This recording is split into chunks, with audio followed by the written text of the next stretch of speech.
মণিপুরে ক্রমশই জটিল হয়ে উঠছে আইনশৃঙ্খলা পরিস্থিতি, বিশেষ করে পণ্য পরিবহনকে ঘিরে তৈরি হয়েছে নতুন উদ্বেগ।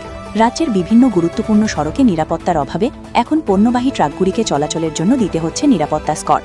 সরকারি সূত্রে জানা গেছে, সরবরাহ ব্যবস্থায় বিঘ্ন ঘটছে এবং নিত্য প্রয়োজনীয় পণ্যের দামও প্রভাবিত হচ্ছে। এই পরিস্থিতি মোকাবিলায় মণিপুর সরকার বাধ্য হয়ে গুরুত্বপূর্ণ রুটগুলোতে নিরাপত্তা বাহিনীর স্কট ব্যবস্থা চালু করেছে। প্রতিটি পণ্যবাহী ট্রাক নির্দিষ্ট সময় কনভয়ের মাধ্যমে চলাচল করছে, যাতে কোনো অপ্রীতিকর ঘটনা না ঘটে। তবে এই ব্যবস্থার ফলে একদিকে যেমন নিরাপত্তা কিছুটা নিশ্চিত হচ্ছে, অন্যদিকে পরিবহনে দেরি এবং খরচ বৃদ্ধি নিয়ে অসন্তোষ প্রকাশ করছেন ব্যবসায়ীরা। তাদের দাবি, দীর্ঘমেয়াদী সমাধানের জন্য স্থায়ী শান্তি ও নিরাপত্তা নিশ্চিত করা জরুরি। এদিকে প্রশাসন জানিয়েছে, পরিস্থিতি স্বাভাবিক না হওয়া পর্যন্ত এই স্কট ব্যবস্থা জারি থাকবে এবং সাধারণ মানুষের স্বার্থে সব রকম পদক্ষেপ নেওয়া হবে।